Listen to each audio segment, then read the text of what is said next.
Yes, it is Way Up with Angela Yee. I'm Angela Yee, and Donnell Rawlings is here with me. So let's get into some Yee tea, Donnell. Let's get into some Yee tea. All right, Halle Berry. I'm gonna be Eddie Kane. Oh, I know your for voice. the rest of the interview. Don't worry, we're about to have some coffee in a second. Nice like this. Okay, good. Halle Berry has to pay $8,000 a month in child support to Olivier Martinez. They have finalized their divorce. Not only that, she also has to pay him 4.3% of any income she gets, over $2 million in additional support.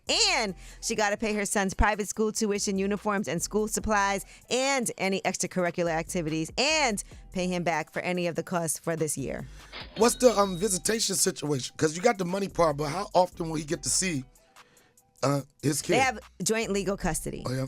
Yeah. And, you know, her daughter, who's now, I think her daughter's like 15 years old, she had the same thing with Gabriel Aubrey, that's her daughter's father. She had to pay him at first $16,000 a month, and then I think she got it slashed in half. And now she's got to pay this amount for her son, who's now 90 years old. It's crazy because Olivier Martinez, he was like, when raw dogging goes right. Sometimes it don't go right. That's an investment right there, boy. And I know, that was the power skeet. And I know a lot of people will say, he rich, bitch. you got All right, to no. Okay, sorry. Let's bring it back. All right. Okay. Okay. All right, relax. Okay.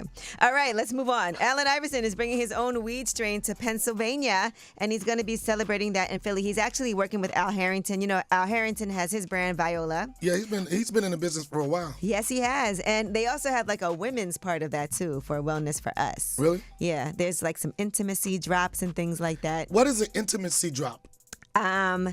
It's some drops that you can put in your vagina, and that gives you stimulation. Just like you guys use honey packs and stuff like that. Who's you guys? I don't do that. All natural. I heard you should. CMOS. Disrespect. CMOS, you done know. And Lauryn Hill has announced her co-headlining tour. She's reuniting with the Fugees. You always know when these artists get to a point where they need the money. She's been doing good. She's been on tour No already. disrespect or anything. She's celebrating 25 years in the miseducation of Lauryn Hill. And on Tuesday, they announced that she'll be going on tour for that. They did reunite at the Roots Picnic. I was actually there at that Roots Picnic. We did lip service live. And when I was leaving, when I was walking to the front, I saw Wyclef. He got out. He was like, oh, what up? I was like, he was a surprise guest. I guess people didn't know the Fugees were reuniting there. And so now they're doing a whole tour. What probably happened was they did that and they were like, you know what? We're stronger together. Oh, yeah. And that's where they're going to get their biggest money. My question is, will they be able to sing the songs or play the songs like from the album? I know this sounds crazy, but I saw her perform once. They said it has some type of legal issue where she can't sing in a certain melody or something like that. Do you know anything about it? That might be for her solo. I don't know. I don't know what the whole situation is with that, but we'll look into that. But I know that people have had issues where they've had to re-record their albums, like Jay-Z did it previously. I think, did Taylor Swift do that also? And Ashanti's doing that. You know, they re-record the album so that they can actually make money off of it. That's when you don't have your publishing, I guess.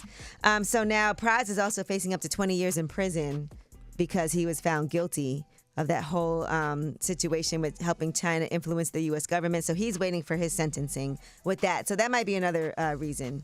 You know, they had so much success together at such a young age. Maybe you still feel like... But it's so unfortunate when they was at the height. I hate when groups or people like that, they're at the height, and then something happens where you miss them in their prime. I'm pretty sure the tour will be successful, but we wanted to see that. I remember they were on tour with Outkast way back in the day, and I went to that tour. That was great. Yeah, that was amazing. And so now, who knows what could happen next?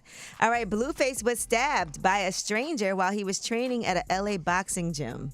I saw the footage. We didn't see the actual stabbing, but we did see the guy was arguing, and then Blueface went up and punched him, and it turned into more, and then I guess the camera cut off after that. But Blueface is the one that posted that footage. Now, the LAPD confirmed that a man was taken to a local hospital with a stab wound while conscious and breathing, but they did not identify at that time that it was Blueface. Clout. They said the guy ran into the gym yelling out, "I'm going to kill you," at Blueface. Yeah, because a lot of people think it's fake. People do anything to get those clicks. I mean, he really went to the hospital and got stabbed. I want to see the wound. Oh, if my he's gosh. Blueface, his face should be red after his stabbing. Oh my! All right. I want to see the evidence. Well, I don't that believe is your Yeetie. See how it is? People don't believe anything now.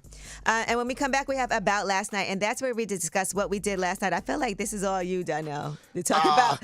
I know I had a good night because I don't remember anything I did, and I know I had a good night when they tell me what I did the next day. All right, so well, we're going to find out. I need some callers. It's Way Up with Angela Yee. About Last Night is next with Donnell Rawlings.